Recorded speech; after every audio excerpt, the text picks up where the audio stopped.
3, 2, 1, and we're live! Hello all, and welcome back to the Invictus stream. My name, as always, is Mr. Harlan Guthrie, and I am here with my sexy friend, Chris. Good evening, how's everybody?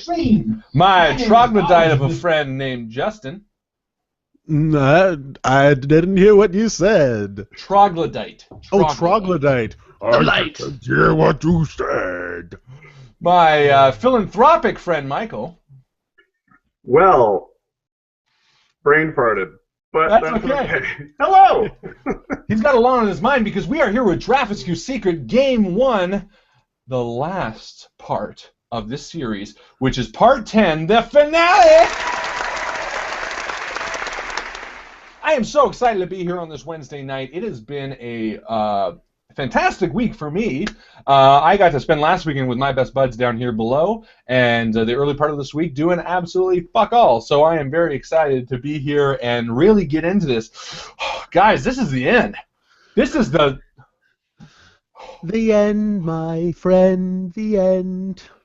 This is the end. Oh, I hate the doors. Anyway, this is it. This is the last part of the series. Everything has climaxed all over this part, and we are now at the precipice. Oh, we did this last week too, didn't we? Yes, We're at the point where everything that we've done has been probably for naught because we weren't that great at doing all the important bits. But I am excited to see what's going to happen tonight, what mysteries Mike has hidden up his sleeve for us. And thank you guys for being with us every step of the way. From the very beginning of this campaign, you guys have added ideas and helped out in various ways, and it has shaped, aided, and ailed us at certain times. So huge thank you to the community. As part of the way we thank the community this week, and to celebrate our 300th member in the community group, the Facebook group, we have awarded everyone 10 XP! That's right, I saw Justin, I made him count out every stack of 10 XP before he put it in. Mm-hmm. We might have skimmed a little off the top because we wanted to buy candy and hookers. So, at the end of the day, everyone's going to get what they're due. And did I mention it's 18 plus? 18 plus, by the way. This is a show that we use a lot of naughty words, a lot of graphic, violent imagery. So if you feel like you are not comfortable with that, I'm sorry to say, we're probably not the stream for you. But that doesn't mean you can't upvote the video and share it amongst your friends before you leave. Isn't that right, Chris? That's right, especially for those ones who also like 18 plus.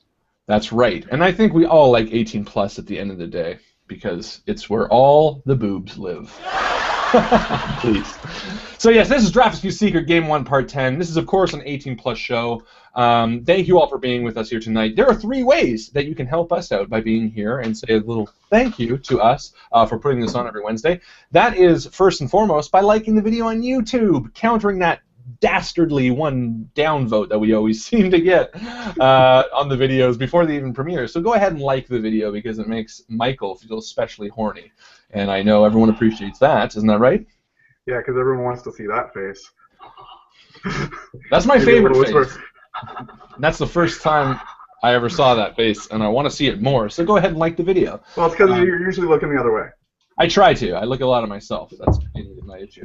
So, yeah, go ahead and like that video. It makes us feel great. Go ahead and like all the videos, in fact. The one last week and the one before that. And hell, the trailer we just put up for Deadlands, which starts in 2 weeks. Mm-hmm. But liking the video on YouTube is a big plus for us. The other way you can help is tweet us. Justin has been tweeting like a mad hatter this week. I know because the email's just been blowing up.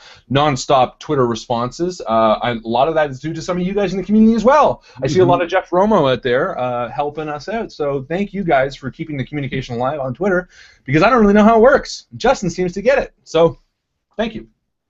The most important thing that you guys can do is go ahead and join the Facebook group because that's where all the cool people get together and talk shop.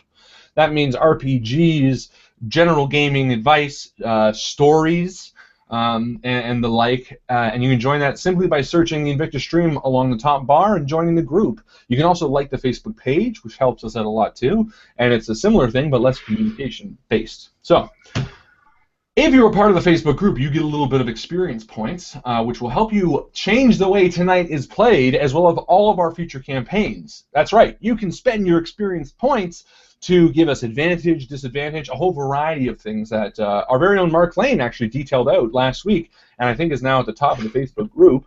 So if you want to help us, only help us, not hinder, then go ahead and read those posts, and you can share spend some of your XP to help us do that.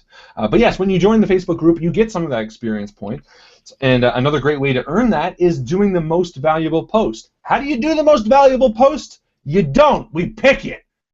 That's right. We pick from the hundreds of submissions throughout the week, give or take, the post that we think...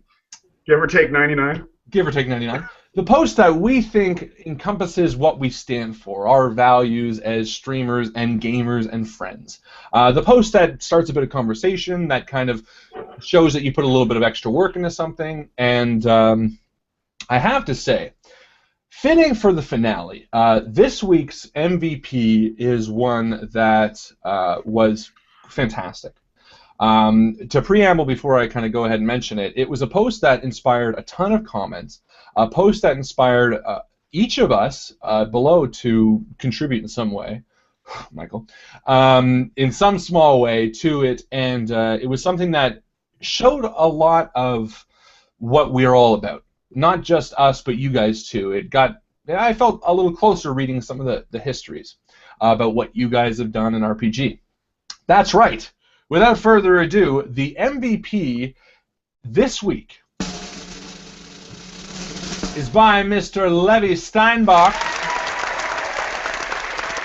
for his post, How Did You Get Into RPGs? And it was a very simple post asking exactly that. How did you get into RPGs? And if you have not contributed yet, well, first off, if you have contributed, thank you. Because sincerely, I read all of those, and I was smiling from ear to ear at some of the stories that you guys had.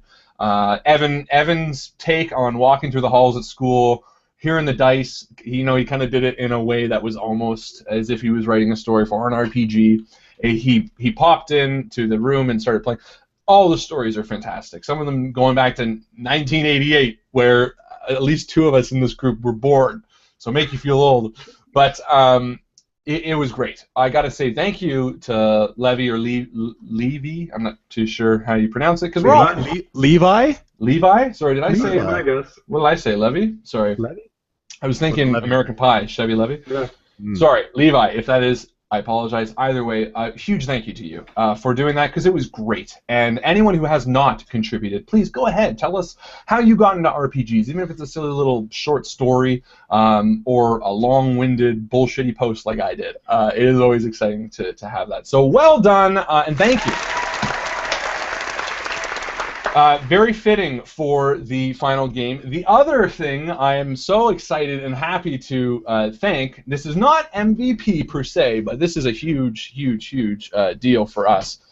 We got a little bit of a present in the mail. Kind of like a swag, as they would put it. A swag, as the Lyles would put it. We got this lovely little letter written by our very own Aisha Lyle. Co-authored by Bob. Well, I was going to say, and I think my favorite part is Aisha wrote this beautiful long letter detailing, what was in a package that she sent. And I think my favorite part was just the very bottom where it says, P.S. Yeah, what Aisha said. Bob, his contribution, very much like Bob as we know him. They sent us some really cool things, first off. I want to do a quick shout-out to a while back we asked for you guys to send us totems, things that we could have and pass off between GMs as we each take the reins, so to speak, on a different adventure. Well, they personified that in such a fantastic way. What they got us are 4, what were turkey feathers? Did we say turkey feathers? I think they're turkey feathers. From Colored turkey feathers, each with our distinct color on them. Yeah. And I was going to keep all 4. Fine. I guess we'll hand them off to each of the guys so that as they're running the game, this will be in some sort visual on the screen. So either we'll keep it on the desk or maybe in a hat. Offensive, Ooh. Indian, or in some small way. These are the official totems provided by the Lyles, two of our most dedicated viewers from the very beginning, from near the beginning. These are the official Invictus totems. Thank you, guys, for all of what you did here. All of it. And that's just the first part. The other part, also very, very cool, we are a sharing community. We are all about telling stories together, and part of role-playing in its purest form is about collaborative storytelling. It's about handing off the reins at one point or another to let a character lead the story, or so on and so forth. And nothing could symbolize that more than them sending us 4 of their books that they have used beautifully. And I was going to say, it's awesome because when I finish using books, they don't have covers, and usually there's poop between pages and things like that. But what the Lyles did is they sent us 4 of their World of Darkness series books, each dedicated to a member of the stream, personifying their most important characteristics, I'm sure. So we have, first off, Promethean the Created, to Mycl the Protector. Woo! Protect us, Mycl. Let me unmute myself first. No, that's, I commented there, completely overwhelmed. I think that's incredibly generous of you guys, and I just really, really appreciate it. Well, that's not all, because they also got us Mage the Awakening, dedicated to our Chris the Wise. The wise. The wise. That's a first. Say something wise, Chris. Man who goes to bed with itchy bum, wake up with smelly finger. But is there like annotations inside the margins? Yes, she mentioned that some of them might have. Because that's what I read from the letter, and it's like, yeah. I feel like I'm Harry Potter, and I got that like potions. The secret of secrets has been opened. That's right. I'll be able to play the game that much better because they'll have all the secrets in there. It's not the Chamber of Secrets has been opened. What is it? It's the Half-Blood Prince. Thank you. Yes, you're right. The Half-Blood Prince, and fitting for the Mage book. Right. Then we have to Justin. Oh, sorry. This is the actual World of Darkness core book. To Justin the Loyal. Justin, say something loyal. Okay. I'm saying something really loyal right now because Chris is such a good friend. I got your back. Hey, loyalty does not include lying. And finally, which is one I wanted to check out a long time ago, and I'm thinking because red is my favorite color, Vampire the Requiem, to Harlan the Clever. Oh, the Cleaver. The Cleaver. Oh! Well, it's not Harlan the Reader, or the Redder, so... So, thank you guys, and Mycl said it, completely floored, overwhelmed. Guys, and I have to say, this is not in addition, but this lovely letter that Aisha wrote, guess where it's going to go? That's right! Oh. Frank the Frame gets to eat! Because why the hell not? I say that out of respect because I know you guys don't like the swears, but why the fuck not? Because that is what we're looking for. Something that when you see it in the background, we can remember this. And starting Deadlands, this is going to be in that frame to remind me when I'm looking at myself, which is 90% of the time, how awesome of a community we have and how lucky we are to be a part of it. So good. Now, enough of all this. Obviously, we are lucky. Obviously, we are blessed, if you want to call it that. But I know what we're really here for, and it is Mycl Draghiscu Barber and his terrible, terrible, terrible way with killing us, which I'm sure is going to happen. Now, Justin, do we have a synopsis of last week? Yes, Actually, we do. before we go into that, I apologize. I do have to apologize to Mark Lane. Way back in April 24th, he actually Facebook messaged me a really great idea to trap you guys. Today was my first day on Facebook Messenger, so I never really got it until today. So if I can work it in, I'm going to work it in. But yeah, so if you guys do want a Facebook message, it's Liam Walker. That would be who I am on the Facebook stream. But yes, my apologies to you, Mr. Mark Lane, for having a great idea that I never got to till tonight. So wait, you are using? Thanks, Mark, for giving him a way to trap us.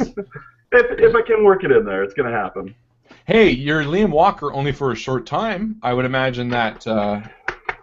It might change. It might change. I was going to say, because soon we get to meet a new character. That is true.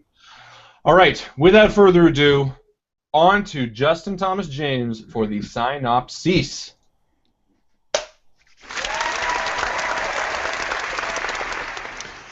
All right, thank you very much, Harlan. Draghiscu'S Secret, Part 10, the grand finale. Last time, on Part 9 of Draghiscu'S Secret, Irwin chose not to join Draghiscu's ranks of the undead, and instead, as the vampire lord held out his arm for him to drink from, Irwin opted to swiftly draw his silver blade and slash the creature instead, shouting for the others to aid him in battle. Enti and Nietzsche wasted no time in joining the fray and took up arms against the vampire. If he would not help them destroy the imposing Draghiscu, then they had no choice but to put him back to sleep. Draghiscu proved far more powerful than they had imagined. However, through determination and great courage, they were able to overcome the impressive vampire lord in battle. Currently, the three men have him surrounded, and within an inch of his life. But who knows what tricks this master of darkness has up his sleeve? Mycl? Night has fallen in the kingdom of Shaz. On the 27th day of the 3rd month, in the year of our Lord, 1642. May they guide us in their wisdom, and bring us good fortunes. The three of you stand in the lower catacombs of the Temple of the Hall. The mist form of Draghiscu swirls about you, looking for an escape. But there is a trap set at the top of the stairs and on the what appears to be the only set of doors out of this area. What appears to be. What appears to be. What appears to be. I'm going to do a perception check. That's a good idea. Now, I do have a natural 20 perception check still from Oh, right. Matt McHale, I believe it was. I think you should use it. So I'm going to use that right now. Natural 20 on this hall. Is there any way that Draghiscu can escape? As he is in mist form, you do imagine that with time, he can work his way through little cracks in the earth and find his way out. Justin, funny story about that. But other than that, if he takes any other form than that, he will not be able to get out. Like molasses. The molasses form. Potatoes and molasses. Mm-hmm. Justin, you know how you got that for, he got the extra XP for doing the perception check on the bunnies? How many baby bunnies can you see? I was working out at Mike's house the other day, and his cat, who just loves to kill animals, hops up on the windowsill to be let in, and he's got a baby bunny in his mouth. Oh no! And I wanted to post it. How many bunnies? Do insanity roll. How many bunnies do you see? Oh, that's terribly hilarious. We thought it was in bad taste, so we left it out. But we'll talk about it. Yeah, that's enough. We didn't want to post it. You could have. Enti, what do you see as he's keen in the ground? Well, and I'm watching the cloud. Does it look like Draghiscu knows that he could find his way out? At this point, it does seem to be like clinging to the ceiling and kind of shifting and moving and going down the walls and sort of swirling around you, and then it goes back up and around and starts to go up the stairs and then come back down. So I say, he's looking for a way to escape. It turns out that the Lord Draghiscu himself, the former ruler of Shaz for over 200 years, is nothing but a coward, Nietzsche. How is he going to escape? There's no way out. We've blocked the door and we blocked the exit on the other side. Well, if he searches for long enough, he will find a way to seep through the ceiling and get back up into Civilization. Can he hear us? Do we know if mist vampires can hear regular? Well, that would be up to a religion check. Nietzsche? I turn to Nietzsche. Can they hear us and understand us in this form? You can't see my dice roll, I guess. So I could lie and tell you it's not a 1. I rolled a 1. Well, it doesn't have ears. So, well, you know what? I try anyway. I'm going to try and intimidate, following NT's lead, which is sort of, I think, what he was going for. Taunt. I'm going to taunt him. Similar to what I did before, because he was hiding behind NT. And I'm going to just kind of laugh. Draghiscu, you claim to be this leader, and yet you missed about like some fairy. Fairies in the sense of mystical fairies, just to make that perfect. That is my intention, and that is what he means. Some floating fairy. Because I think vampires hate those. Okay. I'll try an intimidation. Excellent. With a 14 plus 7, which is good. 21. No, it's good. Oh. We don't do math in this family, Chris. Let's see. Okay, you see the mist as it's swirling about, comes right up to your face and almost forms his face, and he hisses, but then he floats away again. I was gonna say, as he does that, I go like this. And just mess it up. Yeah. Yeah.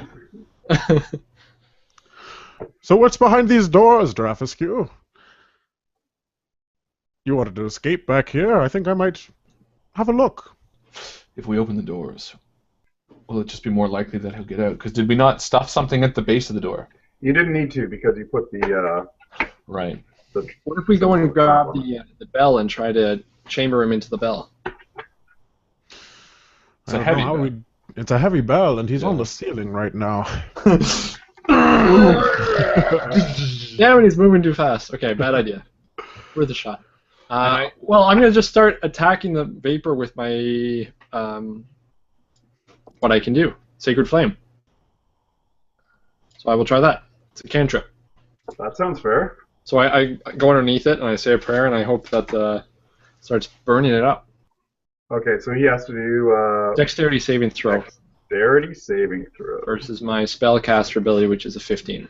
And remember, when he's in mist form, his dexterity is -12. That's right. That is a great theory. Because, you know, mist is very, very inflexible. Mike is in the book Vampire. I'm checking it out right now. Is it? In the book. Is it? Because I seem to remember reading somewhere. Yeah, Draghiscu cannot... Let's see. No, I think it's actually... while in mist form... Blah, blah, blah, blah. He has advantage on strength, dexterity, and constitution saves. Doesn't matter. I got all day for this. Technicality.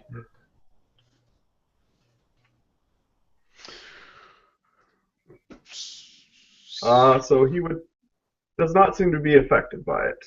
He just sort of swirls around it as you see the sacred flame burst. And I keep trying. No, we need to try. We need to figure out a way to actually stop him. He'll remain in that mist until what, Nietzsche? Well, until he's trying to find a way to heal, but we've destroyed his coffin, so I don't know how. I'm gonna do a. Well, he can still heal over time. He can heal over time, even in vapor form. Even in vapor form. Oh. Even from silver bullets and silver. Yeah, he just can't heal right away. It's essentially the longer the wait, the more time he's got. Can I try intimidating him again? Yes. How long can I wait? Let me try again, because I feel like that was... You gotta, like, what's your end game with the intimidation? To make him come back to form, because he's prideful. I mean, he clearly was. I could take you! I want him to pop back into form, and then we cut off his head. Okay. Is that not a logical... Yeah, no, absolutely. Is I it just though? want to... Now I doubt that is a logical goal. No, I just wanted to know, like, because I'm just picturing you trying to intimidate Mist. Yeah, well, Right, the fact right. that his face, I wouldn't have done nothing if I didn't think he was mad, but his face came up, so I think maybe it was Yeah. getting to him. We'll try again. Yep. If he's flanked or something, can we get advantage? If he's emotionally flanked? All right. Do on you. Do. 22 to, again, just insult his pride. All right, so I will let you choose whether it would be a wisdom or a charisma saving throw. I would think... Because I think charisma is your sense of being, right? Yeah. That's sense your ego. But at the same time, wisdom would be... His lack of wisdom might make him form back into a person, which would be the trick, right? Which is lower. Well, you can study. Oh, that's right! It's a minute. Which is bad. Yeah. Okay. Then can I I want to know if his dexterity score is higher or lesser than mine.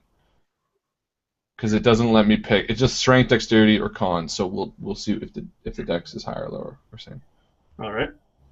And mine is 12 plus. It is far higher. Far higher. All right. Let's try wisdom, guys. What do you think? Sure. Let's try. But it's still my charisma versus his wisdom, right? That is, yeah, it's your intimidate versus Right. Okay. his charisma. Then let's do it versus his wisdom. Versus his wisdom. And so mine will be 22. All right. So, with your endgame being wishing to intimidate him to come out of form and reattack,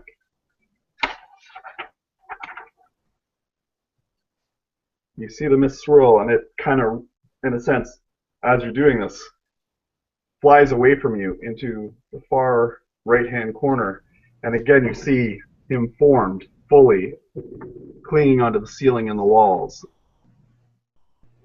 Nice. Do we enter initiative or? If you would so choose to. Well, I turn to the other two and I say, do we want to just... Well, here's my fear. Nietzsche, what do we know? Do we know that every time he gets low he's just going to vaporize like that, or can we coup de grace him? I think it's going to be... I don't think we're as close to kill him as we think we are. I think that he's regenerated enough to feel strong enough to come back into form at this point, and as soon as, he gets close, he's just going to turn back to vapor. So then we need a plan, and obviously... You know what? I'll try persuade then, and I'll say, Draghiscu, you keep running away. You woke up after we pulled that stake from you, and now we have bested you multiple times. How long will you continue running before you stop running? And I'll try and persuade to get him to stop. 19. All right. He kind of floats down from there and walks over towards you. I still have my shield up with the word on it, so.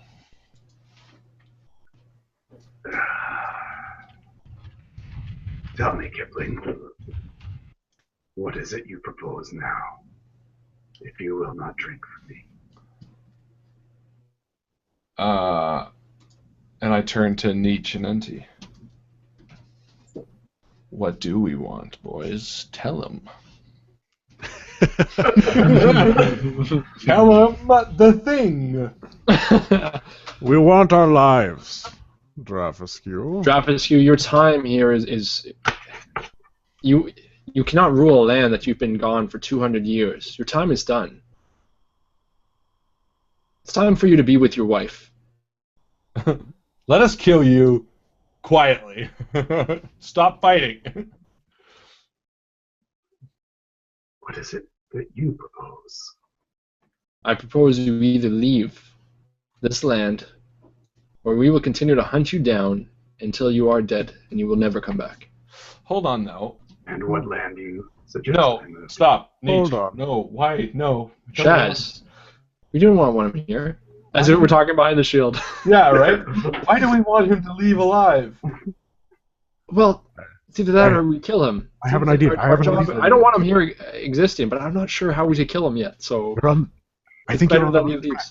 I think we have something here. I think we have something. Okay, what do you got? You go, and you go. All right, I gotta go. Okay, we go back up to the shield. All right. Have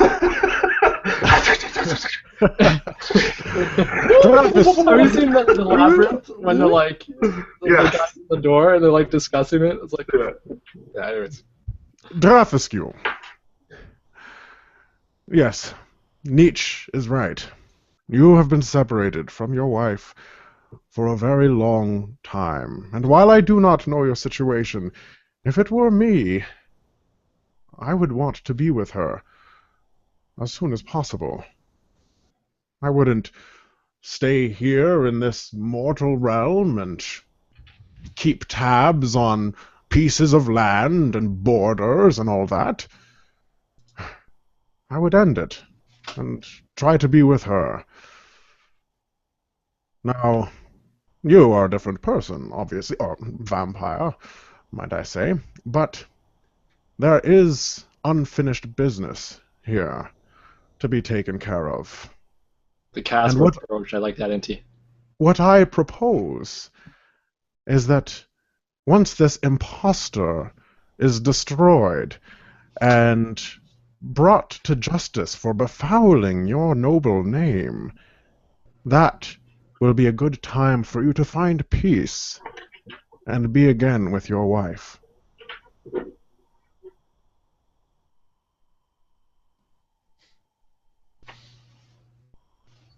And I attack him. No. Now that he is properly distracted. Stick him! I know, I'll try my sword.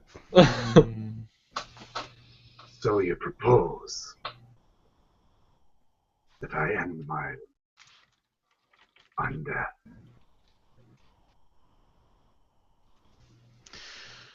Let the mortals have this realm. Let them squabble over it. You had something much more valuable. And I believe, as well as my companions here, that if you let your soul be at rest, you'll have eternal life with your beloved. Doesn't that seem more appealing than ruling over mere puny mortals?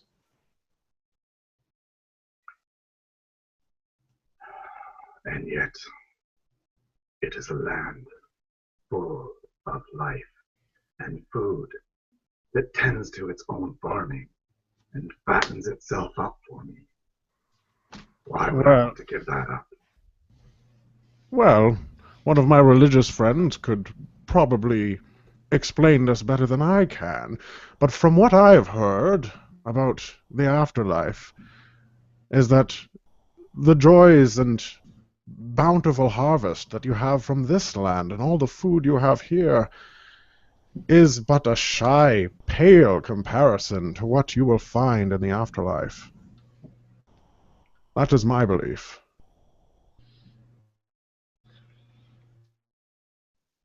Nietzsche? I put the shield back up again. Auntie, I don't think vampires get to go into the afterlife, but is that where we're going with here? That's where I'm going. I mean, maybe that's where his wife probably is. And Aram says the afterlife is a lot of diligent work and Auntie, yes. Auntie, you buffoon! And I kind of slap him on the arm and I say, "You're not making any sense to Draghiscu. Go! Get over there!" And I signal to the door behind him. And I point to Draghiscu. Now, Draghiscu, listen. All you need to remember is why we originally woke you. Long ago, there was something to be... And I'm going to try to distract him while maybe Auntie takes a look behind the door that he was running towards. Is what we both knew, and I'm only just explaining to the GM. Yeah. Yes, right. The old one, too. Yeah! So I'll try to persuade, I guess, or I don't know what would that be. Well, I just want to keep his focus on me, I guess. Because I mean, once he's through the door, I don't care. right. Yeah, okay, go ahead. I guess you'd have to keep talking. Yes. 18 plus 7. All right. Which is a high number of 25.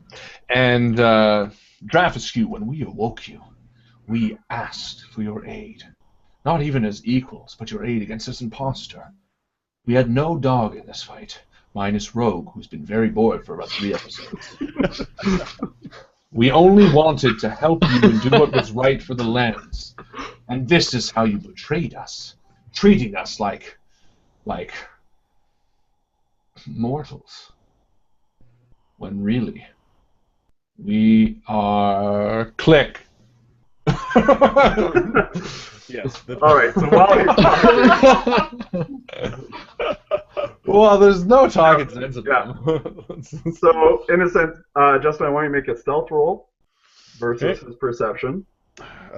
24. Nice. Oh! What if he noticed?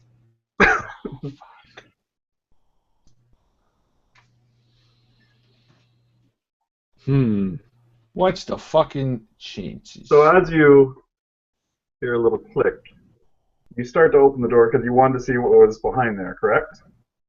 Yeah. Okay. So essentially you hear that as the vacuum of air sucks into it, and he turns quickly towards you, NT. Stop right there! Something back here that you don't want us to see. You will close that now. NT stepped through the door. He can't harm you once you're through it. Yes. What do you propose, Draghiscu? To keep me from going through this door? What do you propose? I mean, All right. you're within an inch of your life. NT, please make a wisdom save. Okay. Natural 2. Excellent. I said, back away and close that door. As you are charmed, you will now do that. All right, I do that.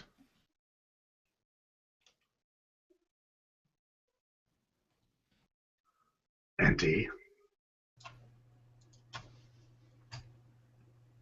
please go up those stairs and destroy that symbol. You'd like me to do that? Yes, I understand. All right. Wait a minute. I'll see why I don't. Hold on. Didn't Bob say something about last time once you're charmed? That was you. No, but he was charmed, remember? I Once, broke. no, it's once you're... Resist a charm. Yeah. Oh, you're right. Resisted one, yeah.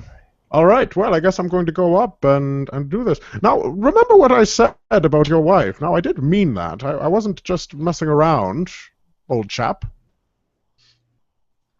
Your wife probably does miss you in the afterlife. As I trudge up the stairs. And he looks at you and goes, how do you deal with that constant nattering? Can we not... Well, he has to walk by us, right? Yeah. So I would stop him. Okay. Passively, I would say, Auntie, no. You're being charmed. And as I see that Erwin's holding him, obviously the stronger of the three of us, I try to make a walk towards the door also and to get past. So you've got basically you two. You can see this. You got you two, Draghiscu, NT, right? And then the door. And NT has walked up past Draghiscu again. So you're going to walk past Draghiscu to close the door? So he's on the corner. I think I will... Yeah, see if I can turn undead. So I can do that. Okay. And see if it works, and then I'll see if I can just walk past him. So I pull my gun out to intimidate him because he knows that he doesn't like being shot in the face, as we'll find out. And then I'll try to turn undead as I walk past him as this whole confrontation is going on. Oh, can you turn undead? Sure I can. Have you used it? Because you can do it twice, correct? No, it actually is... it doesn't say... It's just an action. No, it's because it's a divine Channel Divinity. Channel Divinity. I believe you can use it twice. As an action, you present your holy symbol and speak a prayer. If the creature fails its saving throw, its turn for 1 minute. The creature must... okay, if that's the case. I can't do it. Anyone watching on stream can quickly give us the answer. You could beat me before I find it. 5 XP to you. Okay, well, let's go back to Harlan and what he's trying to convince NT of, maybe. Yep. NT. Either way, I'll ready a shot as I walk past. NT, I understand that Draghiscu is your friend. He's my friend too. But removing that symbol isn't going to help him. He's sick. He needs our help. Gonna go with the addicted sort of angle. Yeah, you've already done it twice in this day. Okay. And you can only do it twice per rest. Oh, it's too bad you didn't rest. All right. So, as for Irwin and Enty, how did you guys want to play this out? In the sense of... Well, he would see us as equals, so I guess it's up to him. I think it would be a persuasion roll versus his insight roll, because the reality is, Irwin, you're not a friend of Draghiscu, but you're pretending to be. Right. Mm-hmm. That's deception. Versus right, so deception versus your insight. That's how I would do it. Could be anybody's game. Well, but it's Irwin doing it, right? Yeah. So I have 0 insight. So, or did we do charisma versus charisma? Well, I was going to say, I think last time we did it, you had to do another wisdom saving throw. Is how we did it last time. Okay, I shall do that. No dice. 9. However, no, that's okay. Because what I was going to say is, Irwin, do your persuade check, and I will allow you to. Basically, you're going to do a persuade versus Draghiscu's charm ability. So it's a DC 18, and for every point above 18 you get, I will allow NT to use that as a bonus. You follow me? His score up. Got it. Okay, and what does he have to beat? Because he rolled a 9? He's got to beat 18. Right, so I need 99 above 18. Whatever that math works on. All right. So you're using your persuade. Ain't gonna happen, but let's do it anyway. No, I would need a natural 20. Yeah, I would need a natural 20, which ain't going to happen. Nope, 17. All right. So that's fine. Let's play it out. NT, don't do it. Irwin, this is a dear friend of mine who's asked me to do him a favor. He feels a little trapped down here, and by Jove, whoever that is, I'm going to let him out. Now, what if I choose to use force here to stop him? Yeah, you can definitely do that. Well, yeah. How? So I would just roll grapple? Yeah. It's not going to hurt him. You're just going to hold him. Yeah. Can I make it a hug?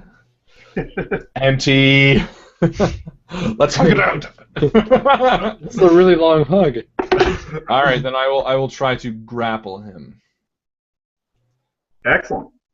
Okay, Well, so if it's between letting out the vampire we've been hunting for 2 years, I guess I'd feel I feel like this. And Mike, after he does that, I'd like to push on through, and if I see that Draghiscu even moves a little bit, I'd like to fire and keep moving. okay. So I'll do that after, though. Okay, and oh gosh, it's bad. Strength, I'm assuming. Yeah. So 10. Well, it's a strength check versus his strength check. Oh, so So- 10. Well, I could roll worse. Not much better. I got 5. Okay, but so you got a 5, and what was yours? 10. Oh. That worked out. No, so it's 2 plus your strength modifier. Yeah, what's your strength modifier? Can't be 8. It's 8. No. Oh, sorry, that's my saving throw. I'm sorry. Plus 4. So no, it's Oh, only 6. 6. So you're good. Oh, You're we're good. still You're good. good. Yay! You guys are kind of. But I do want to play it as, well, not a hug, but I want to be like, Enti, like how an Italian guy hugs you, you know? Enti! Where it's like kind of forceful, and he's like talking in your ear really close. It smells like salami. And he smells like salami and booze. I want to hug, I want to like hold you and be like, Enti, you need to trust me on this. You're charmed. Can I not just say, well, I wouldn't break him, but I'm going to tell him, you're charmed right now. You're not thinking clearly. Is that why you're hugging me right now? I'm hugging you so you don't remove that symbol. We need to keep Draghiscu under our control because we need to kill him. Do not forget why we are here.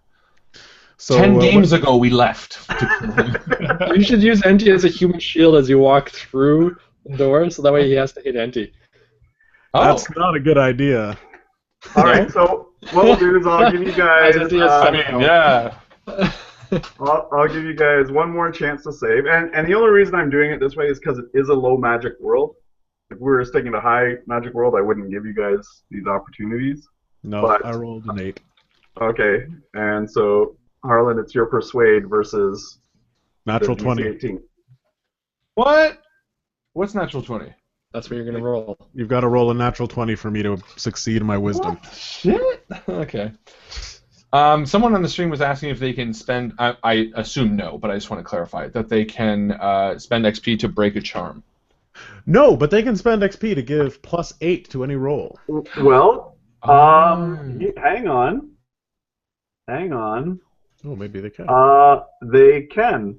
As the special, it is 10 XP exactly, and you can let any Invictus 3 member of your choice allow their character to attempt nearly anything that would normally be almost impossible. Such uses are not guaranteed and should be considered carefully by the GM. So, what if we do it this way? I don't know. What do you guys think? I was thinking I'll allow you to each roll 3 d20s. 3? I was thinking, can we just take it 10 XP to insta-kill Draghiscu? That's a new... Sure, I just posted the Spend XP post on the group, so if you would like to, go ahead and post under that. The reason being is the people I read that from were in the YouTube chat, so come on, because we would need to deduct it from your actual Facebook profile, not the Facebook chat. So... I guess we could do that. So we would each roll 3 d20s. So Enti's going to roll 3 to try to break it. Well, hold on. Then we don't need to outdo it. Just let Enti do it, because he might. Well, I mean. Yeah, but if he doesn't succeed, you use your persuade. But he might, like, what if he gets like a 17 total? Then you only need to get 2 higher. Also true. Okay.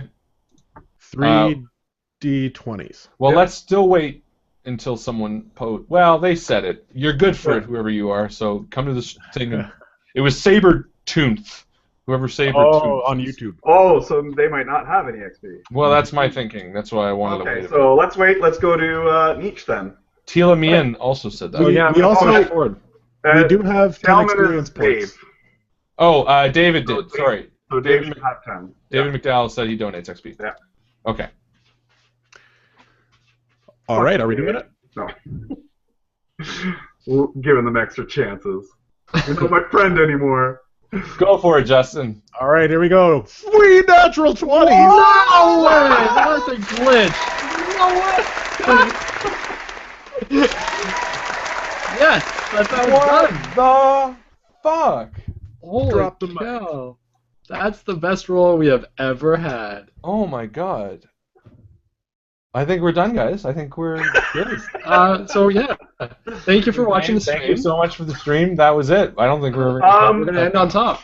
So, as Enti comes to realize what Erwin is trying to do, his brain sends out waves to counter the charm, and Draghiscu's head just explodes. No.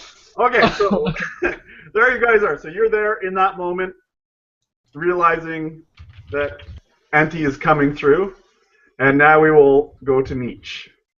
Jesus fuck. Okay. Cool. You have decided to try to push through. Yeah, okay. Well, I see Enti just have this huge like aura of wisdom all of a sudden. It's actually breathtaking. It's beautiful. I pause for a second and I look at him. He just seems so wise and intelligent. I want to be closer to him, but I can't. So I push on through, and as I'm walking past, even the slightest flinch from Draghiscu, I'm just going to shoot. So as I'm moving past, does he move at me at all? Actually, yes, and he is actually going to just come right up next to you. And in Bang! As soon as he gets close. Okay. So now, do I have a prepared shot? Does that help at all?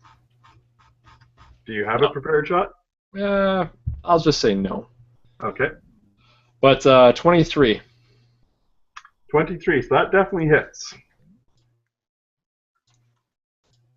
Oh, nice. And I got 16 piercing damage with the silver bullets.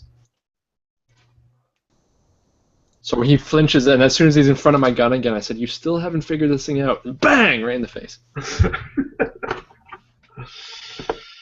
All right, but he does bring his arm up in front. Yep. And it passes through. Yeah. And now let's. I guess I should have had us do initiative, but I'll give that one to you. Okay, NT. So let's all do initiative. Here. Can we give NT like the advantage of maybe he doesn't know that he's uncharmed or something? Yeah, that's fair. Three natural 20s. I mean, and it was a roll that was to allow me to do the impossible. That is correct. So explain to me how you'd like this to work out. So I would say that it's pretty almost impossible to charm a vampire. For his charm spell to backfire on him, that's pretty impossible. Unless you're a great actor. Yes, but yeah, if you're a great actor, maybe it is possible. I don't know how magic works anyways, though. But 3 natural 20s is a lot of natural 20s in one roll. All right, let's do this. I will allow it. Ooh. But I will let him do a wisdom save. And what's your... I guess it would be probably the closest... So the odds of rolling three natural 20s in a roll is 1 in 8,000, by the way. 1 in 8,000. To be honest, that's not as high as I thought it was going to be. I thought it would be more, too. Yeah. I mean, mathematically makes sense, but, just, without doing it, I would have thought, 1 in a million. Okay, so, Enti, choose either... 8,000 is probably how many rolls we've had. No, intelligence, wisdom, or charisma. Oh, charisma, please. All right, that's what I figured you would choose. So add 20 plus your charisma bonus. 23. All right, so he has to get a 23 or higher. If he fails, he will be charmed for, I'll say, 1 to 4 rounds. All right? All right.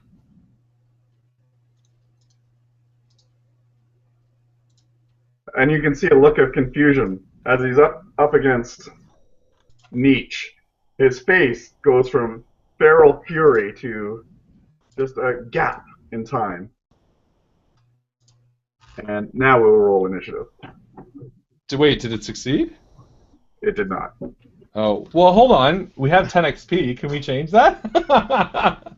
This is an important one. Let's give him a disadvantage. Yeah. Okay. So...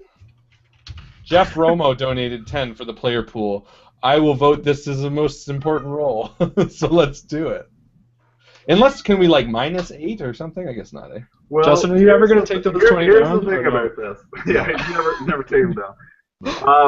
One of the things I did not use last game is he also has legendary resistance, which means he is allowed to take any failed saving throw and make it succeed instead. So I would say in this case, it was Jeff Romo, let him keep his 10, and maybe apply it later. Because that's all that would happen is he uses legendary resistance here. Let's just blow our way through this guy. Come on, Let's just fucking kill him. Come on. Alright, initiative? Fine. Let's just kill this Let's do this. bastard. Good music playing in my head right now. Why did I roll twice? 15. I will take the 15. So 16. 18. 16 is 19. mine. 19. Give him something low. Oh, sorry, we got 2 people with 19? No. I got you 19. said it Chris twice. got 18, and Harlan got 15, I think. 16. 16. Okay. So we're going Enti, Nietzsche, Irwin, Draghiscu. 1 round kill. Let's do it. We can do it. Okay. Yeah, let's go all out. Enti is going to... Run. Okay, so now, if he's going to be... but he has to be staked in his coffin, right? For it to actually work? I'm sure it'll work a little bit if we stake him there. Yeah, okay, hold on, though, because that doesn't make sense. What if he doesn't have a coffin? He can never be staked? We made him stronger. Damn it. Yeah, like, that doesn't make sense. There's got to be, like... How do we kill him? Yeah. That's what I want to know. Because if anything, okay, because if the logic is that a vampire can be staked when he's not in his coffin, or can't be staked, every vampire would just destroy their coffin. Be like, can never die! Well, I'm sure if we burn him enough and... But you know what I mean? And that, again, because it's a low magic world, I will allow a stake in the heart to do it. But you will have to take a disadvantage. Then we all Right. pull out our wooden stakes. Okay, so now I don't have a wooden stake. I think only Irwin has his left. No, we have 3. We got 2 from the kit, and then we just got 1 from pulling it out of his heart. Right. So one of them is not from the willow, but the other 2, or yeah, one of them's not from the willow, but he recognizes it. It fits him. He wants to go home! All right. Well, I need. Was that? You want to go home? Okay. I need a stake. I don't have one because I left mine in the other vampire. That is correct. Oh, I left mine there too. Yeah, so you still only have the 1. Don't worry, boys. And I toss Stabby. it. We just Okay. toss it to everybody. Well, no. I think I'll have to wait. No, just keep blowing him up. Just stab him with, silver. We'll do some damage eventually. Get weaker and weaker. Okay. Well, I'm gonna pull out my crossbow though. Then, and I get a sneak attack with a crossbow, right? Mm-hmm. Okay. Then do I have to do a stealth roll or? Nope. You just have to be flanking him, which you're not at the moment. Well, with a crossbow, I couldn't. wouldn't want to flank him with a crossbow. Right. So could I do it from Well, hiding? you don't have to be flanking. You have to have advantage on the attack, which you don't necessarily have right now. Again, unless you use Jeff Romo's, you can take 5 of that and give yourself an advantage. I'll do that. I'm going to take 5 from Jeff Romo. Thank you, Jeff. And I'm going There we go. It's so awkward when that doesn't come on. roll. Okay. So that is a 15 to hit with the crossbow. And I will allow that. All right. Only because I don't really have a choice according to the numbers.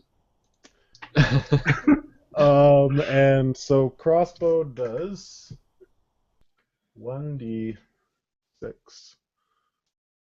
2 plus. Okay, so 5, 6, 12, 18, 23 points of damage. Nice. Nice. And- Not nice. Oh. And with my final action, as I fire the bolt out, my final action, I move and hide to reload it. Okay. Are you hiding behind us? Yeah, behind Irwin Nietzsche. in the darkness. I will say that it is silver because he had that at the Fang and Fiddle. And Then because good of that job. you want to coat all of your weapons, right? Okay. In which case, excellent. So we're all lining up and we're all taking shots, and I shot first. Enti shoots him with his arrow. As I realize I need to reload, I'm just going to do Sacred Flame on him again. So he has to beat a 15. I'm sure I got to roll. And it is what? Dexterity? Yep. All right, so that would be a 17. Wow, he's got good dexterity. Well, I tried, guys. I start reloading. Can we do a reroll? I could. How would that work? We've A got reroll 10 is 10 XP. Yeah, we've got 10 XP already in our pool from I don't last roll. game. That would just cause him to re-roll. So he needs to get like, what's that? Okay, he got 17. He's got a plus 9. So he needs to only get a 6 or higher. So worth it right now? Let's move on. Let's see. Let's have anti-attack or Irwin attack. Okay.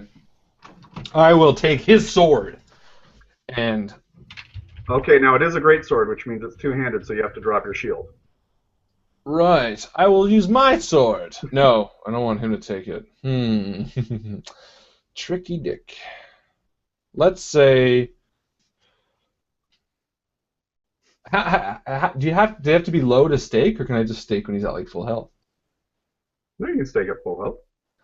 Then let's be wacky and wild, because that gets us not killed. Probably not. I will drop the two-handed sword. Well, I didn't have it. I will use my sword that I have, slice him across the neck, grab my stake, and stake him in the heart. So you're gonna throw your sword? No. Because you got your shield. Slice him across the neck, drop it into Enti's hands, who's waiting behind me, and then I'll just attack him twice with my sword. But I think the greatsword did better, so I guess I will switch. Will it be a move to switch back to the greatsword? I will say no, because you were carrying it anyway. Yes, that's right. Okay, then I will use the greatsword and attack him twice. Okay. I'll attack him once and see what happens. Let's not call our shots before they land. Natural Bucky.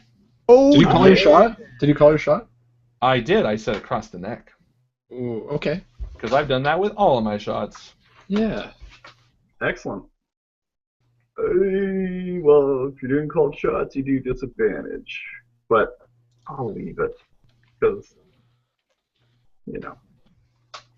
because there isn't actual rules in uncalled shots as far as I know.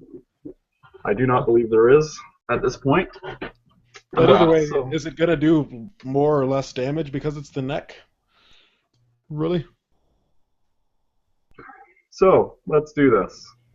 Let's roll your damage and see where we go from there. Okay. So what did you use? I used his sword. Okay. So you use greatsword. You roll that damage twice, and then add your strength modifier. So 2d6 twice, so 4d6. Yep, 46. And I add my strength modifier to each roll? Just to the total. Okay. So that's a total of... Ooh. Not that good. 11. And then my strength modifier, which is plus 6, I'm assuming. Yeah. What? Nothing. It's all good. You were using his sword, so it's also another +2. Yay! Right. Okay, so +2 and then +6 would be my attack bonus is 8 and my so +6 then. No, plus your strength modifier. Oh, strength modifier would be +4. Yeah. Just +4 then. But I do normally +6 damage. All right, that's interesting. Okay, now again, it might be a fighter thing, right? Yeah, my okay dial gives me +2, so +6 would be the... Perfect. Okay. And you see his head's just kind of... And with my second attack, because I got 2, I'm going to drop the sword and stake him. All right. And I'm going to call on the power of the stream. We've got pooled up experience points. We've got 25 saved up, I believe. What? How? Oh, just from now? Well, we've got 10 from last week. Really? Yep. I only used 5 from Jeff Romo. And then I believe David Ionati, or Chris Ionati? Someone else donated 10 too, right? Yeah, his buddy Dave McDowell. Dave McDowell, right. Yeah. Okay, so we'll roll and maybe we'll take the 8 boosts, see what happens. All right, I'm going to stake him. All right. With a 9, let's take that 8 boost. Is that what it is? Just a +8? Yep. Okay, so we'll end at 17, and then what am I doing? Strength? you have your choice of strength or dexterity. Let's do strength, because my attack bonus would then be another 8, which brings me 25. Excellent. Oh, it's taking in the heart. Yeah, that's right. So do I take disadvantage? Yes. Even though his head's off? Yes. Okay, so... Oh, that's... Yeah. He's nearly headless. So hold on. We got 3 plus 8 plus 8 brings me to 19. All right. 3 plus 8, which is my strength attack. And another. Okay. Nice. So we staked him in the heart? Sure. And you see his whole body tense and seize, and he just kind of, the same way he stood up, falls back. Nice. Let's start chopping him up. Yeah, I'm going to grab my little blade and just start sawing off his head. I'm serious. I'm 100% serious. And I support him. I said, do it, Erwin. Keep going. That's it. Get it all out. I want to saw it right off. All right. Scene from Taking Lives. And he just sits down and closes his eyes. Did it work? Yeah, you take his head. Absolutely. Draghiscu's dead, finally? Well, unless we sew his head back on and take the stake. No, we're good. We're good. All right. Does anyone have a bag? I throw it in. And put this in. Oh, why are you throwing that at me? Because It drops, it hits the ground. To the king. We've done our mission. What do you suggest? We still have the real threat, the demon. The king's not going to recognize Draghiscu's face. And the rumor of a Draghiscu still in the land is completely prevalent. I'd still be more comfortable with at least his for head. sure we keep the head. For sure we keep that. What happens if I pull the stake from a headless corpse vampire? Let's find out. I'll stand over here with the head. You pull the stake, see what Well, happens. is it like legitimately dead? Because I kind of want it back. Well, he could turn back into vapor. If he hasn't turned into ash, then he's still alive. He's just paralyzed. Then we're leaving it. Yeah. But I will be disemboweling him and cutting off his legs and stuff. Well, you guys check out the back room if you want. Sure. All right. And I legitimately will be just butchering him up. I say Nietzsche. Set him on fire. I tell everyone, set him on fire when you're done. Yeah, when we're done. Call me if you need me, Nietzsche. I'm not doing too well. And he's a little sick. All right. So I do. I pass by NT and I go and look in the other room. All right. As you I'm going to do a resistance on NT. I'm just going to, put my hand on him, say a blessing, so that way he can save his stomach from puking on his next saving throw. Gets a plus 1d4. Excellent. Keep it in, NT. I keep walking. So, those doors. So the doors open, and as they hit about halfway open, ever-burning torches and sconces along the walls light. And another Draghiscu stands before you. I'm the realist Draghiscu! Draghiscu's secret is he's a stacking Russian doll. Just a smaller one inside of him. And there you see, on a pedestal, is another coffin. Okay. Well, I walk up to it. Well, is there any writing or anything? Is there anything else in the room that I should know about before I walk up to it? There are some old, moldy, tattered tapestries, and there is a Draghiscu family crest emblazoned on a shield. Okay. It looks like the Draghiscu's crest. Yeah. I come back and I say I believe that's his wife in that coffin in there. And I look up with blood splashed on my face as I'm sawing away Draghiscu and say, slit her throat, cut off her head. We're burning all the bodies. Erwin, are you okay? Of course I'm fine. I've seen bloodlust before. Of course I'm okay. No, and I stand up, streaking blood through my hair. No, honestly, it was my mistake. From the beginning of this, I tried to speak to these creatures as if they were equals. You were right. They are monsters. They need to... His wife was not a vampire. Is that right? She is sleeping in a coffin. I'm going to roll the die on this one and say she probably is. No, but I do lean forward and put my hand on each shoulder and say, on the slight chance that she is not a vampire, or that she is, we should still end her life. I agree, but I will not desecrate her body in the chance that she's not. I will check first. Why do you think Draghiscu came this way? I believe it is the body of his wife, and he didn't want to disrespect it or violate it in any way. Fair enough. You do what's best. Okay, so I walk over, and I open the sarcophagus. And a vampire latches onto your neck. Here it comes. Go ahead, Mycl. And there you see the corpse, the bones, Hmm. and you see some strands of blonde hair. And it looks like a lady that was very elegantly dressed, laying peacefully in the coffin. So I close it back up, and I walk back out. And I said, yes, it is her body, but she's not a vampire. Did she have any jewels on her?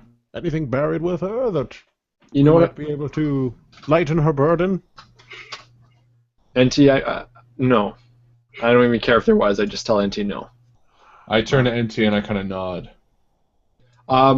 Perhaps I should put the mark to dispel other vampires. I don't know.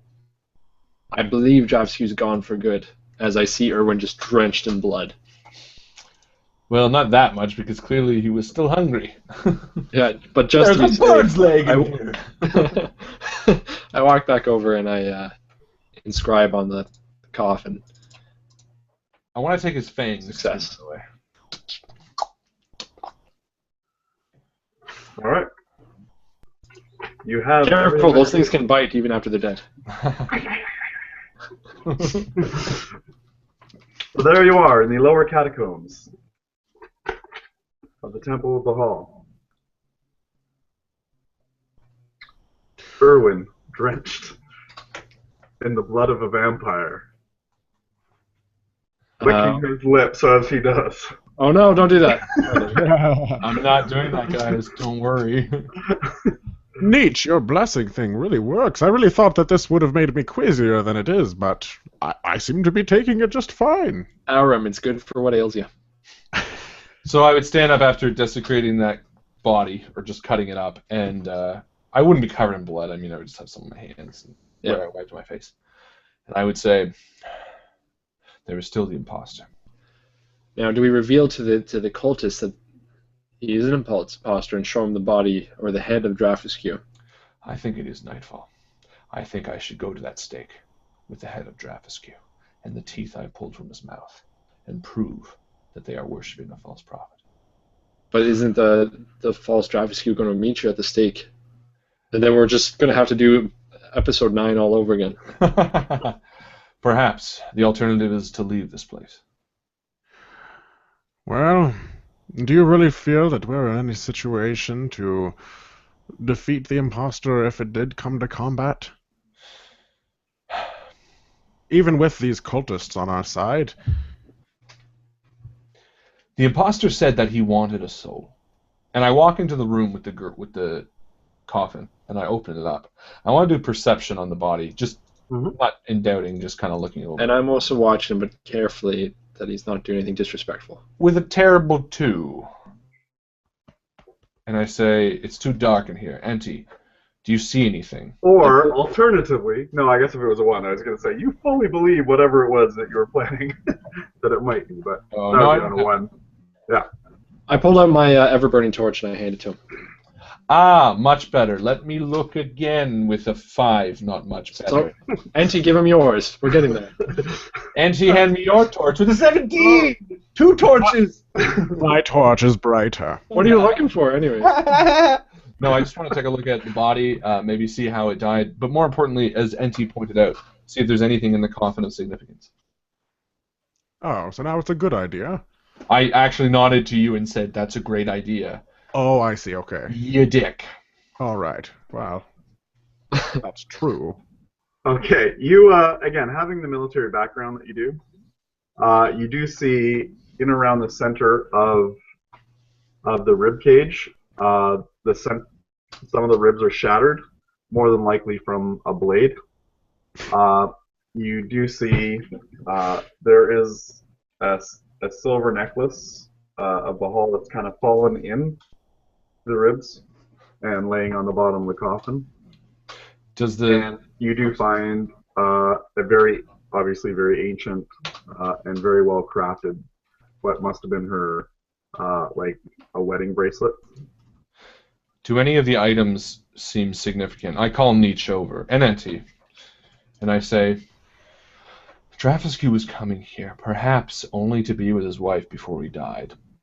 But there's also the possibility that something here is what he was hiding. His coffin was hiding this location. And we know that the impostor was searching for something. Perhaps something Underneath Draghiscu's coffin, there was another entrance. That's where we are. I know. Perhaps we should check under this one just to be careful. Oh, righto. Well, before that, I just want to know if you get any magical or religious or any sort of vibe from the 3 items. I'll do a history check. I'll do a religion check or arcana check. And I'll do a maple tree check in case any of them are maple trees. They're maples, but not sugar maples. Good roll, Harlan. Thank you. 16. I got 16. 15 for history. And I got 18 for sugar maple. Perhaps, and I'm just spitballing here, perhaps the demon that is impersonating Draghiscu is an incarnation of his hatred or anger. Very possible. Perhaps this stuff can be useful, and I point to the bracelet, the wedding bracelet. Yeah. It's actually Anything? the medallion, the necklace. You do get a sense of magic off of it. Again, it's ancient, and it seems to be like a warding, a protective type thing. Obviously, it didn't work well for her, but Yeah, well, I inform Erwin that this is a relic of Bahal and perhaps can protect us in a combat situation. What would it ward against? Probably evil in general. Interesting. No, thank you. Doing your job? And nothing on the bracelet or the what was the other thing? The dagger? No. I forget what the last part was. so you're actually taking the bracelet? No, I just want to know if there's any feeling, like any vibes. And I turn to Nietzsche, and I say, my intention is not to desecrate this corpse. But if you're right, and the impostor is in any way a version of Draghiscu, I do think these items would be helpful to us. I agree. Let's just be sure that we will return them. Sure. I'll take, and I will remove the items. Okay. And the bracelet, as you take it off the wrist, you see there is an inscription on it. And what does the inscription say? It says, "For your loyal service, the best in the future, King Edward Mason." King Edward of Mason. For your loyal service. Why would he have given that to Draghiscu's wife? Could it be a betrayal? Could it have been that she... King Edward of Mason. Has there been another King Edward before this? There were 2 others. Yeah, this is the 3rd that we worked for, right? Okay, so it doesn't say which one it was. Well, it doesn't say second after it. Yeah. It could. My understanding of history was that King Edward. Can you brief us rather than me poorly recant it? Because we do know this, obviously. Yeah. So you know that King Edward of Mason was thought to have been a great king that united the kingdoms and fought off and won against the Turks, but it was Draghiscu that essentially won back Shaz, and that had a lot to do with why he was favored over your ancestor. Again, you know, history is written by the victors, right? So. Mm-hmm. But how do we know? What do we know of the woman before us? Her history. How was she meant to have told to have died? It was your ancestor that was said to have stabbed them both on their wedding night. And our understanding of King Edward's relation to Draghiscu was that he was favored among Edward's soldiers. okay. So then it would make sense for her to have that. Now, Erwin, we haven't really had much of a time to reflect on some of the things that Draghiscu said. He said that your grandfather was a noble man? My grandfather was a black stain on the Kipling family history. He killed this woman, despite what Draghiscu may say. But wouldn't Draghiscu himself know? I mean, he was alive at the time, and history tells its lies. I don't know. If my grandfather did not kill this woman, or Draghiscu, then who did? And why?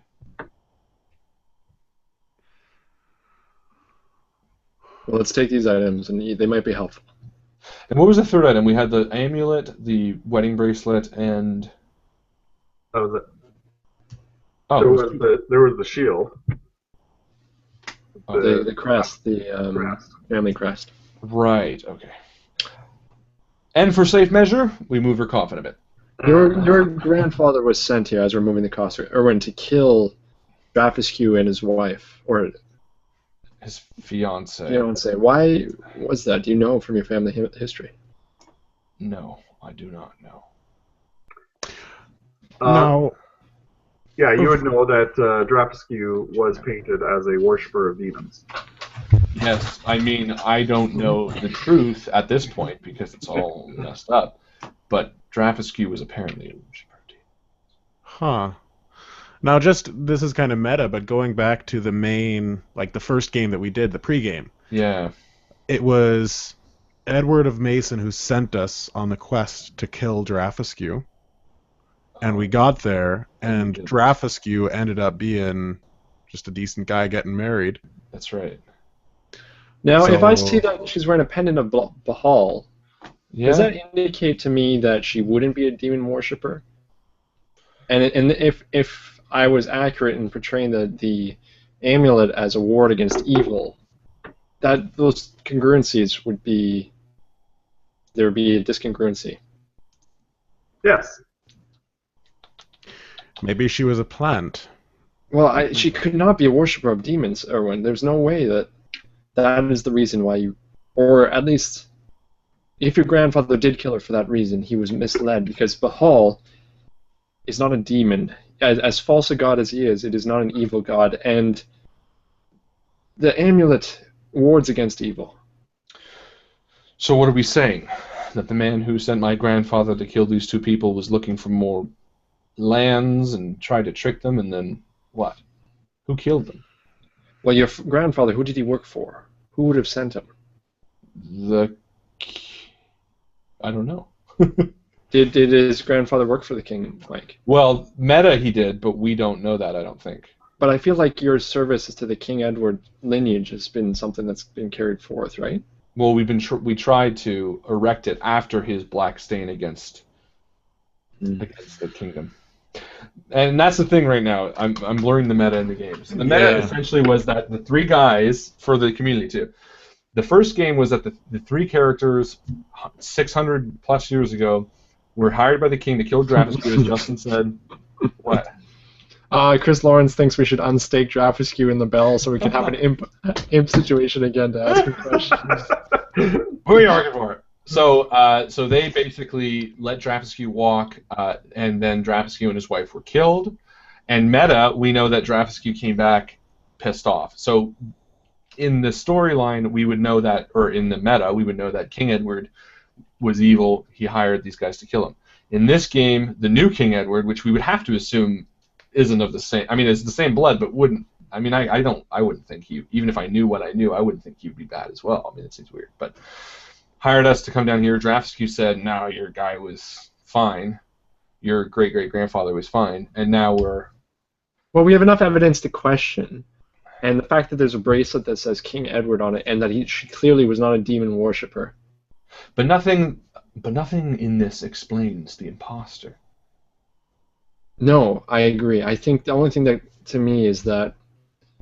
Is this just happy circumstance that a impostor has come, unless... Do we have any reason to believe that King Edward would want us dead? No, that doesn't seem logical. No, but perhaps perhaps the impostor is more than he seems. If we are to believe that the original King Edward lied about who killed Draghiscu, as we now believe, perhaps he is trying to do it again, or the next king is trying to do it again? There is a library upstairs full of history books that might have information. Now, we could skim through it or plow through it and try to find as much as we can, but it is late right now, and Erwin, you're supposed to be getting on a stake sometime soon. We're going to have to make a decision as to whether or not that's the route we want to take soon or later. Well, what do we want? Do we want to kill the impostor? Do we want to confront the king? What is our next move? Well, we have killed Draghiscu. We won't be coming back empty-handed. And we have much more information that is... Well, I think if we are able to convince the king that we are telling the truth of all of this demon business, I don't think it'll be that difficult for us to convince him to mount a crusade against this demonry. But if the king isn't to be trusted for whatever reason, which I'm still not sure about, I feel like that's a fanciful belief, then we might... I do not believe the king would do us wrong. I must believe that he has noble intentions for sending us here. One part of me says that we have completed our task. We have killed Draghiscu. Even though we also inadvertently woke him up, we have Draghiscu now, and he is dead. The impostor is... Still at large. Still at large, but... I don't know. And we know... Edward Mason... Edward sent us... Edward Mason. King Edward Mason. Edward of Mason. Edward of Mason, sorry.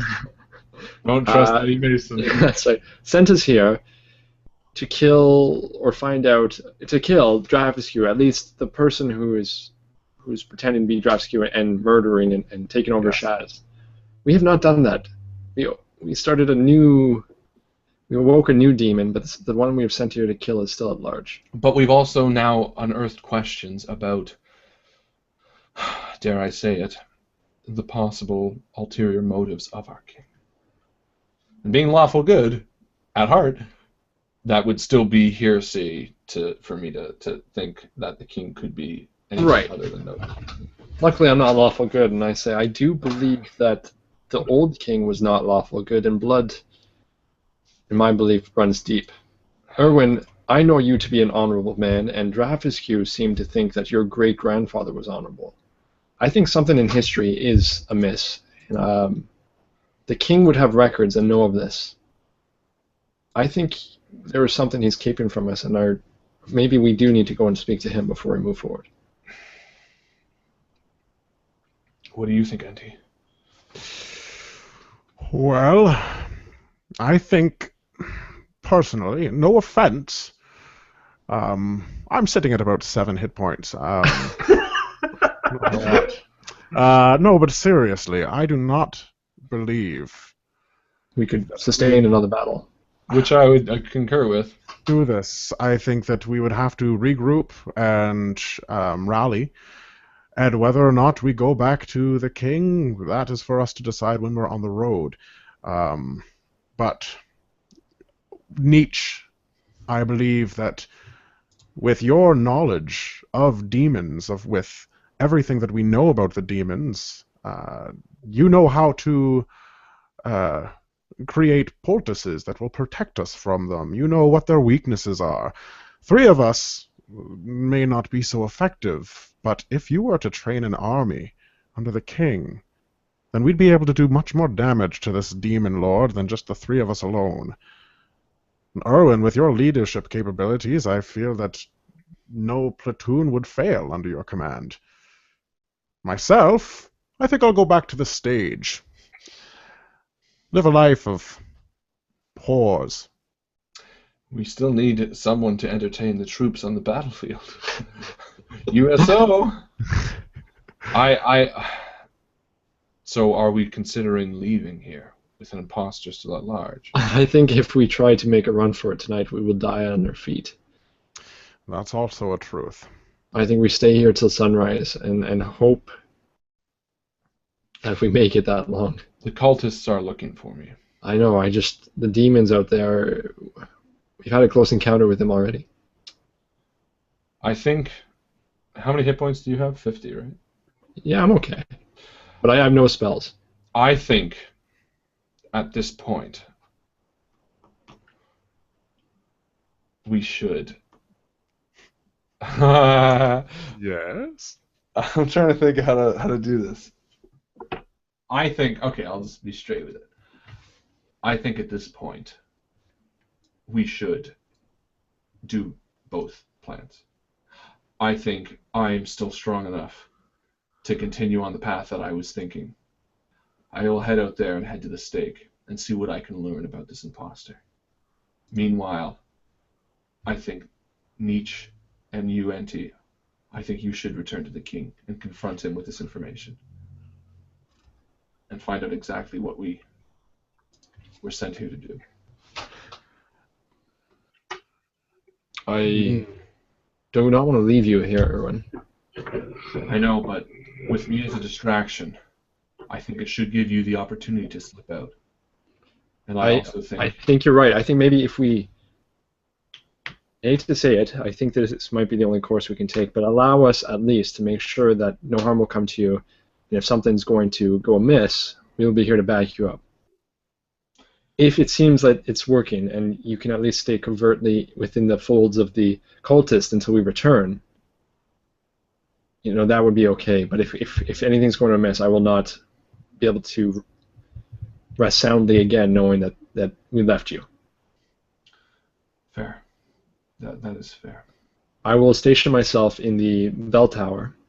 From there, I should have a good range and be able to make a strike if need be. Is there a signal that you can make if you need us? Yes, I will. I'll just read your lips. Yeah, if you can read my say lips. something. We're going to probably see the back of his head, I imagine. From And here. as I'm saying this, I'm removing my armor, and I place it in the corner of this room, because this is sort of a secret-ish room that we can move maybe Draghiscu's coffin back on. I don't know, because going back to how I looked originally with the thing, I think Enti, you should leave though. I think Niche can cover you from the bell tower to ensure that you leave safely. Enti, you can stay and make sure that I am safe, and when you feel comfortable, you can slip out too. Because I think Enti is too weak right now, even if things did go sour, to join the fray. And I believe that Enti is the best to convince the king of what's happened here and find out the most information. I agree.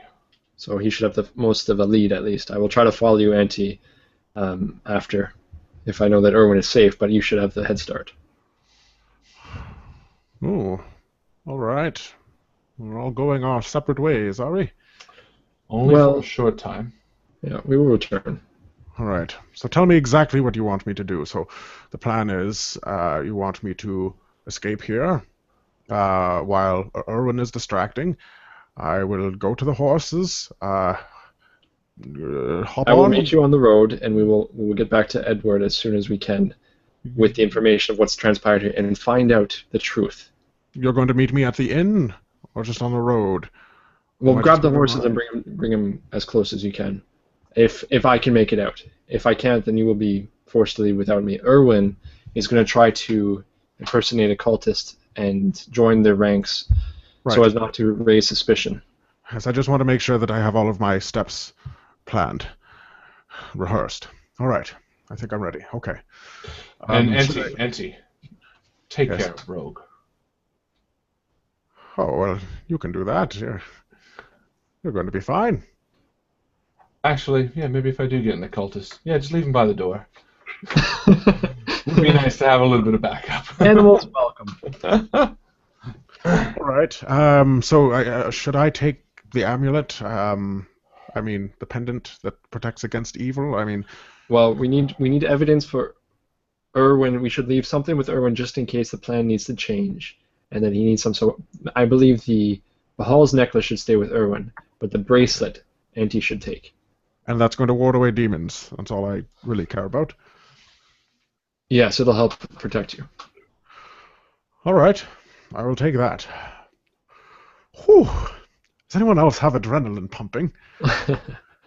And as they're doing this, I put some shots in my rifle, and I say, well, I'll get in position. Irwin, good luck. Auntie, I will see you hopefully soon. They climb up the bell tower. Right. And I head upstairs to the library, and I hide the amulet behind a book. Okay. That only I know. And I shake hands with Irwin. I hug say- him. We already did this earlier. Mike, do I know of anything about vampire blood? Apparently it's 7. Do I know anything about vampire blood? Yeah, you don't want to lick it. Okay, don't lick that. I walk up. Okay. And We then already- I will. And then after hugging Enti. Oh, sorry, you were gonna say? Oh, no, I was just saying, we already hugged today. Yes, but this might be the last time. Oh, don't say things like that. You'll be fine. Just meet me and Rogue outside when you're done, I guess. As the tall wind crashes against the stones of my sides, Tim the Tower, my name is thee.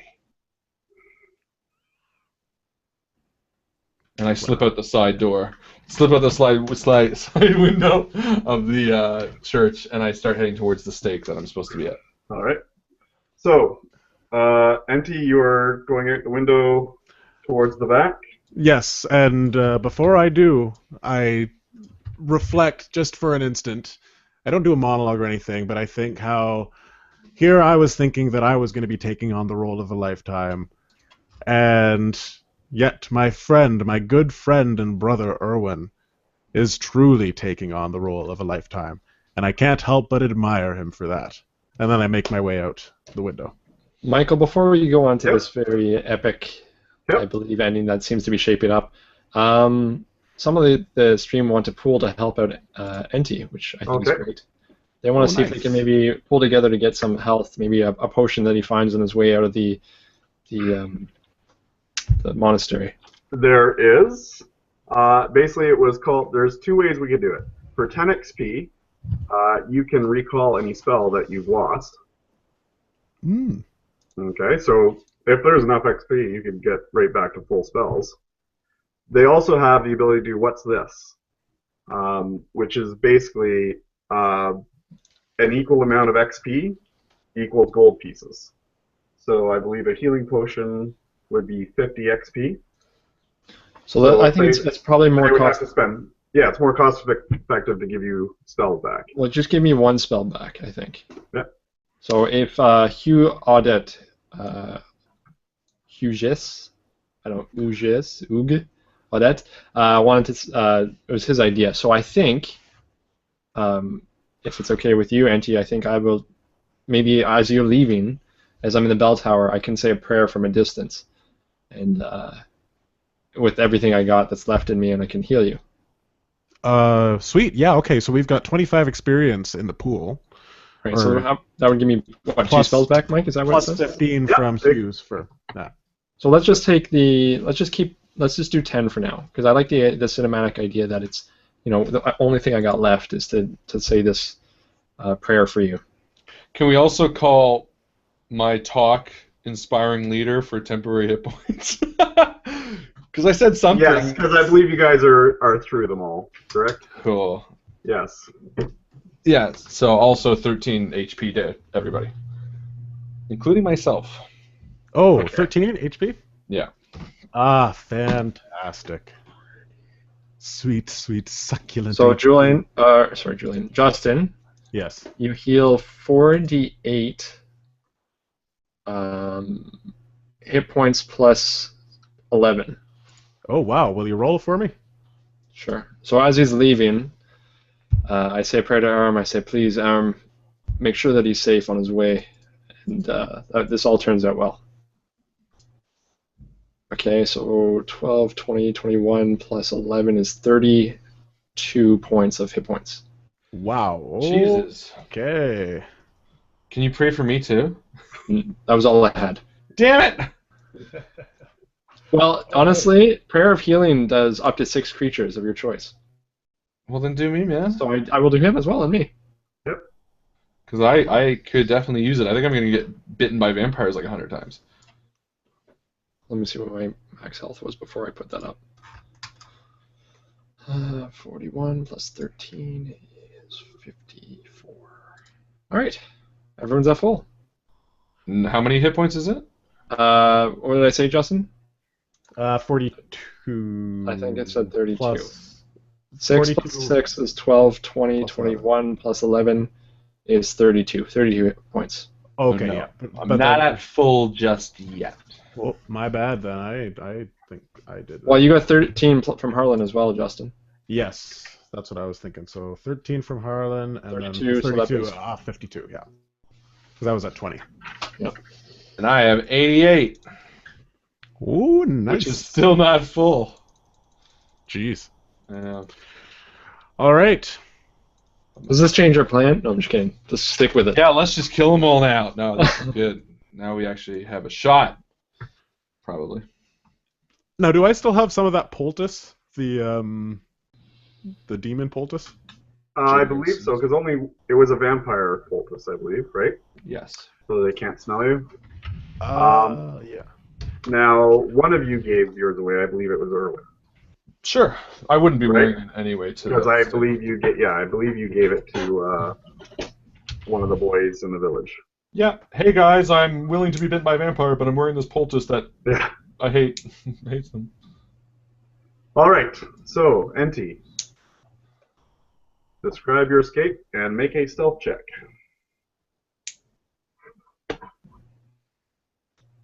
Is he frozen? Oh, it's just pulling a David. You want me to do a spell check? No, stealth. Oh, stealth. Because I you're thought you said sneaking up. spell. That's why I was zoned out there. Okay, stealthing it up. Ooh, 13. Okay. So you perceive yourself as being very stealthy, hugging the walls and making your way out to the crack to find Rogue. Right.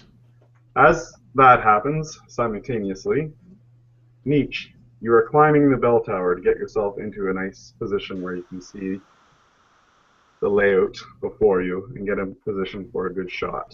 Mm-hmm. Erwin, you are sneaking out the same window, saying your goodbyes to Nietzsche, and making your way around to the front of the temple into the encampment of the cultists.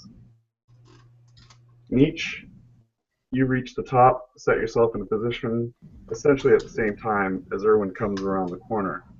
What you see makes you both almost sick. Fresh blood and body parts strewn everywhere. The tents ripped to shreds. You see several body parts flung all over the courtyard. And there, standing there, is a man.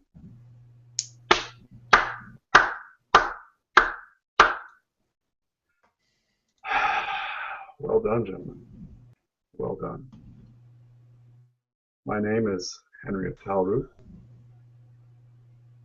And Can I- you've just hissed away months and months of my planning to take over this kingdom.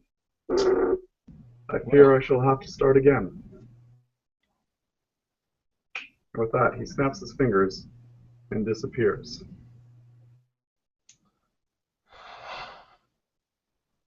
Fair enough. And that is the end of the game, Dravis. I'm going to call that a success. If we piss someone off and he has to leave, then you know it's a good plan. That's right, we won. All right, good job, guys. Wow. Yeah. Shit. Okay. Well, first off, thank you so much to Mycl for throwing together this fantastic. I shouldn't say throwing together. for meticulously constructing this fantastic No, you can't say throwing it together. No. This has been a beautiful amalgamation of throwback to D&D / hack and slash. This is the core role-playing experience, and this is such a great introduction to it. And we got a lot of new followers because of it. So, Mycl, sincerely, thank you. This has been fantastic. And thank you to the community who's helped out every step of the way in doing this campaign.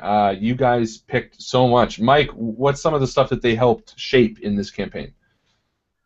Oh my God, it was actually a lot of the. Oh God, I can't remember. There was so much of it. Just the way I had to keep changing and adapting because they were, changing your roles and that sort of thing, and it just. Oh, changing the way we play, and that's actually one of the things I love about the whole thing, is you guys literally changed the way we play.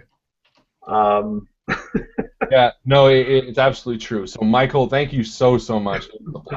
Thank you, of course, to the community, you guys who have been here the whole time, following Erwin, Enti, and Nietzsche through this perilous and sometimes frustrating adventure to hopefully save the world. I don't know. We're going to find out. And thank you again to my fellow players, Mr. Justin Thomas James and Mr. Chris Viseau. It is not over, though, because the night is still young. We are going to take a very short break, 5 minutes, and we are going to be right back here with Draghiscu's Secret post-game discussion, where we are going to be talking about what Mycl had cooked up, what we probably totally freaking missed, and answer any and all of your questions that you guys might have. If you have a question, jump on the Facebook group. I'm going to start a new post with the link to the post-game discussion where you can post all of your questions and we can talk and hang out for the next hour and a bit and get all of that stuff. I have a ton of questions. I hope you guys have a ton of questions too. We are going to be right back with that. So, without further ado, unless anyone has anything to add in this video. I'd just like to add, Harlan, thank you for always infusing our stream with a little bit of style and glib humor. So thank you for that and playing with us as well. Well, thank you. Yeah. Yeah. Clap. And always, I just want to thank you guys for making it so entertaining for me and constantly challenging me in the way you guys do things. Yeah, we like to mix it up. We're going to find out everything that we screwed up for Mycl right after this. So check the Facebook group for the link. I'm going to put the link in the description of this video. If you are watching this live, you should be able to click the next video there. And we're going to be back in about 5 minutes to do an awesome post-game discussion. So without further ado, as Chris always likes to say, we'll see you around the table. See you around the table, guys. Good night. Good night. See you soon. Right now.